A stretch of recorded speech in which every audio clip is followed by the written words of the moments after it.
Thanks for joining me. I'm 1st District Councilman James Brown here with another council comment. Today I'm in District 1 right outside of Fire Station 1, one of the oldest fire stations in the district, and I'm here with Captain LOCKHARD to talk about the Community Paramedicine program. Thanks for joining me, Captain. Oh, thanks for having me, Councilman. Now, can you tell us a little bit, or tell us a lot about the Community Paramedicine program, where it started, and kind of break it down so the average resident understands what the program is? No worries at all. So I'll give you a little bit of an explanation. We started back in 2017. Okay. And at that time, we got a grant to hire to backfill and to cover the costs to start this program. Now, that's a grant that the fire department applied for. That's right. We applied for it from the federal government, and we got it to help cover the costs of the startup of the program. Okay. And the initial thought process was we were going to be looking at what we call our high utilizers, individuals that call an ambulance a lot, call 911 a lot, and go to the emergency room. We're really good about showing up as a fire department, putting you as a patient in the back of the ambulance, taking to the emergency room. And the ERs are really good about solving that immediate need and that immediate emergency. But what we really aren't good collectively is getting to that root problem, is why you may be calling 911 a lot. Maybe you can't get your medicines. Maybe you have a transportation issue and you can't get to your doctor. And so that's what we started. So the root cause is, I guess there's many aspects to it, but one of them would be to save costs on the city and on the fire department's end, and also on the who you're responding to in regards to emergency room.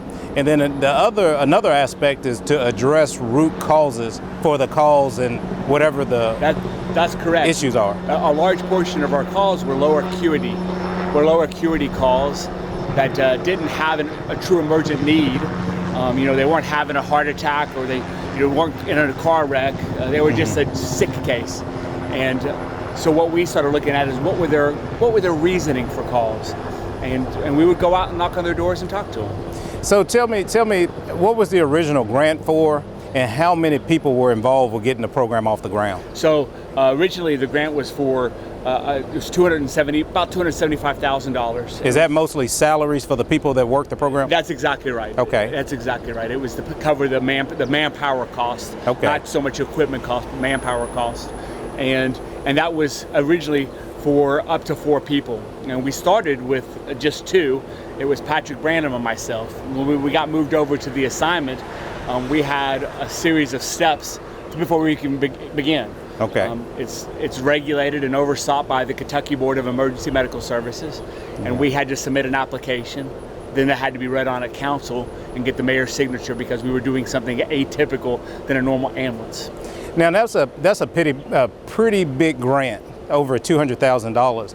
But can you compare that to how much money was saved collectively between the city and to patients? So we looked at we've looked at numbers, and we did a survey of about 50 patients, 50 individuals we started working with, and we saw a reduction. We saw a reduction over 90 days by 60%.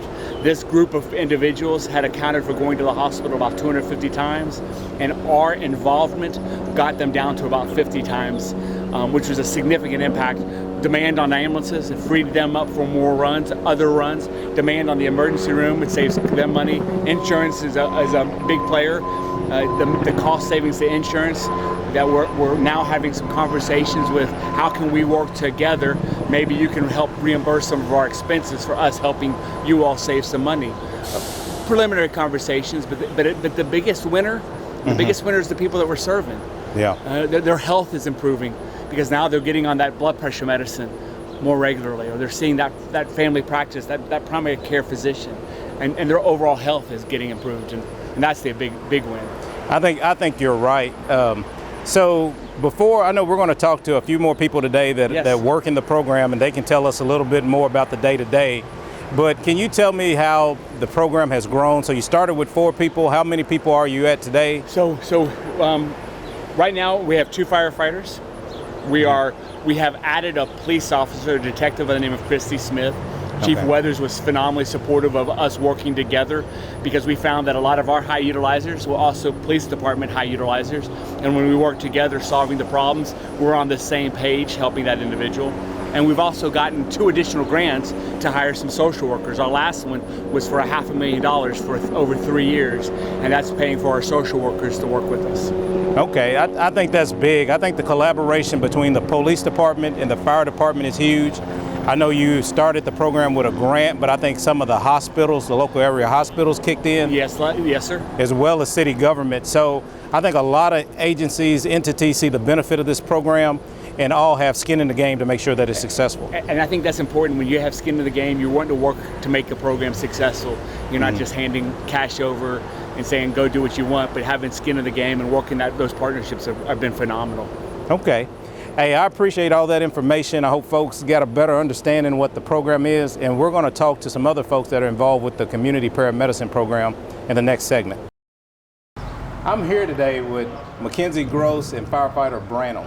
They're the actual boots on the ground when it comes to the community paramedicine program. So thanks for joining me today. Thanks for having us. Will you tell us what it's like to work in the program and give us some examples of what you see on a day-to-day basis? Every day is very different. We receive referrals over the phone, through email, concerned citizens, mayor's office, and from the police and firefighters that are on the street. And our job is to address the need that's presented to us that day. It can be very, very different. One day it can be a lot of substance use. One day it can be people that are trying to age in place or may not have been able to get services because of COVID or mobility, any other issue.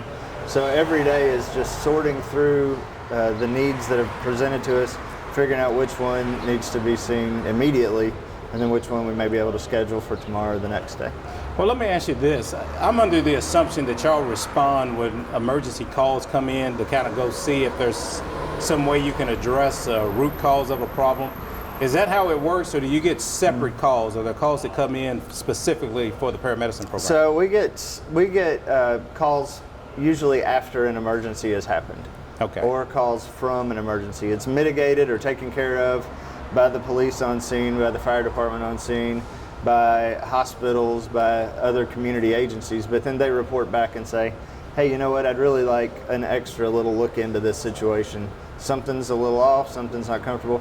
They need more and it's outside of the box. So then our job is to be the hub of community services, private or public, to figure out what need is going to be best addressed by who. There's somebody out there who can do and wants to do something for this person, and they may just not know that each other exists. So our job is to kind of connect those dots if it's out of our wheelhouse. So now tell me, Mackenzie, a little bit about what you do. I know firefighter BRANAM's a firefighter and has all that training. You're a social worker by profession. Tell me how that fits into the totality of the program. Yes, so me and our other social worker, Maria Sloan, we focus a lot on overdose follow-ups, which we run through a grant that we have with the Department of Justice. Is that a big part of the program? Is substance abuse and overdose is a big component of the paramedicine program? Yes, so like Captain LOCKHARD was talking about, looking at those runs and who some of our higher utilizers are, we see a lot of runs that are involving overdoses and substance use. So part of what we decided to do was follow up on those runs after they've happened. We typically try to see people within about 72 hours following a non-fatal overdose, and we will go back, check in on them. Number one, we want to see how people are doing, and usually people are just happy that someone's come back to check in on them. See kind of a friendly face after they've experienced an overdose. And then number two, we want to see if we can connect them with services. So we're really connected with some of the treatments in the area and around the state. We're connected with the health department, and we can refer people to the needle exchange program that they run. And we work with the HEAL grant, so we can provide Narcan training while we're there. We can hand Narcan out to individuals. And just try to connect them with anything that they're interested in, whether it be treatment or just letting them know what's out there. Let me ask you this. That part of what you do is kind of hard to track results. I think we all know the benefits and know that prevention is something critical that we need, but a lot of times it's hard to justify the impact that program is having. Is that the case with what you're doing? just because where you're following up, you may prevent somebody from a reoccurring incident, or you get them set up with a program that helps stabilizes them. Is tracking that the benefits of the program and what you do, is that something that's challenging and hard in your position and with the program? Yeah. We're able to see if somebody has overdosed, a repeat overdose, anybody that's gotten Narcan, and when we go to those houses and follow up every single time that happens, we're able to replenish, the Narcan, we're able to give them another opportunity to go to help, try to be that familiar face, and if somebody wants to go get help, then we'll take you right now. Historically, it takes between 8 and 10 times going to rehab, sometimes more, sometimes less. It's individual, but our program can give anything person-centered and use all of our senses to take a more holistic approach to anything going on. If it's a medical issue, if it's a substance use issue, or all that, and then cater and tailor a need and a service for that person. And that makes us, I think, a more fiscally responsible community and a more caring community as a whole by plugging in all the resources, not trying to be the one, but making it what it needs to be for that one person. We've had an opportunity to go to other communities and teach how we do it, because we've kind of been at the front end of that model.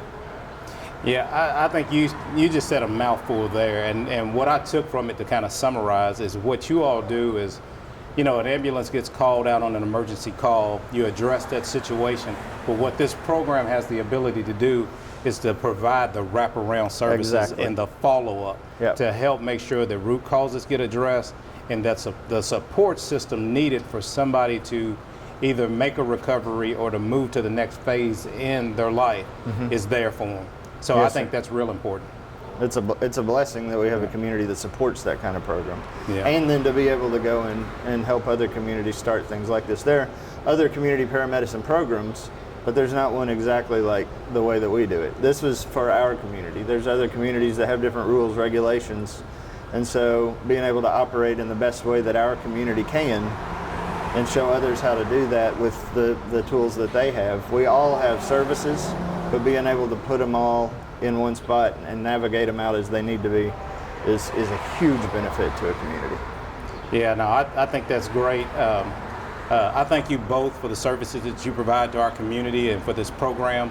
And anything I can do to help in the future with the program, let me know. It's an honor. Thank you so much. Chief Wills, thanks for joining us today. Absolutely. Thank you so much for having us. Hey, now I've talked to some people today about the community paramedicine program. Can you talk to us a little bit about the importance between the collaboration between the fire department, the police department, and the need to grow this program for our community? Absolutely. So thank you very much for asking. It's one of the neatest, most innovative things that's come along in my 26 years on the job here. So, as you know, the community paramedicine program is a way for us to go out and meet the citizens where they are. One of my priorities coming into this position was service delivery and looking at sometimes non-traditional modes of service delivery. So are we out there meeting the citizens where they are, and are we touching people in a way that really, really profoundly helps them? It's so innovative that we were able to join with the Lexington Police Department and also our social work team. So, now we have this comprehensive team of people who can look at an individual's issues, and they're not just a number. They're not just somebody who has a chronic issue. They're somebody that maybe has lots of different things going on, and this team can go in and address those issues one by one and really help this person be self-sufficient. Maybe they struggle with substance abuse or whatever it is. We're really able to look at that. Yeah, I tell you what, when we first arrived today, firefighter BRANAM walked up to a lady on the street and asked her if she needed some help and needed some services and addressed that situation. I think this is a great program that actually touches real people on the ground, and it's something that we need to have more of and to expand to make sure that people are getting the services and addressing, and that we are addressing the root causes of some of the problems. I agree 100%, and I don't want to sound alarmist, but one of the metrics that we look at is what is our community paramedicine team doing to the run volume? And since this program started in 2017, we saw EMS runs steadily decline. So starting this year, they've crept back up. And I think that's a direct result of the fact that this team has kind of hit their saturation point. the team is very small. They do great work, but it's a very small team, and they just can't physically touch the number of people that need their assistance now. I think the only way to continue to see the benefit is to grow that team. Yeah, I'm dedicated and committed to helping to grow this program, and I appreciate all the support yourself and Chief Weathers gives to this program and the benefits that it provides. It is a great example of how we within different divisions of this government can come together to best serve the city, and I'm really proud of it. And thank you for your support as well. I agree. Yeah. Thank you, Chief. Again. Appreciate it. Okay, we're here with Detective Smith. She's also part of the community paramedicine team. Thanks for joining us today. Yes, sir. Tell us a little bit about what it means to be a part of this team. What we've heard today so far is there's a strong collaboration between the fire department and the police department. Yes. And we think, with the social work component, it gives this community paramedicine program the ability to wrap its arms around the folks that it serves in our community. It does. So tell me the role that the police department and your role with the paramedicine program, how that plays into the whole program. Yes, sir. So when the paramedicine program came about with Patrick BRANAM and SETH LOCKHARD several years ago, we found that the more vulnerable a person is, and that is primarily the individuals that we serve through paramedicine, the more vulnerable they are, the more likelihood they are to be victims of crime, up to and including exploitation, abuse, and other victimizations of Part 1 crime. And in order to protect those individuals and to address those individuals in a way that serves them and avoids further victimization, we found that it benefits to have a detective with the police department. We have that working relationship and investigations and protection. So we find that we're able to meet the needs of prevention and victimization together with the police department. Now, you talking about meeting needs. I think a lot of folks see our police department as one dynamic. When there's a lot of skills and there's a lot of things that you all do as a department that a lot of people don't understand. I think some folks, we talk about the neighborhood resource officers and the role they play, the patrol officers and the enforcement piece, but then also it sounds like there's another dynamic that you're playing with the community paramedicine program in regards to making sure that the folks in the community get the resources they need, and it's by way of the Lexington Police Department and the fire department. Yes.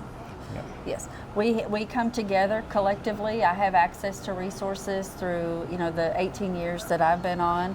When we compare those and we add those with the resources that the fire department has, we can bring wraparound services to individuals in terms of not just protection, but their personal and private needs. So we find a more comprehensive way to assist members of our community when they are in need in many different ways. Yeah, and I'm thankful for the service that you all provide through the community paramedicine program, and then also the great collaboration between our police department and our fire department. So thank you for your service, and thank you for the benefit that you provide to our community. Yes, sir. Thank you. Thank you.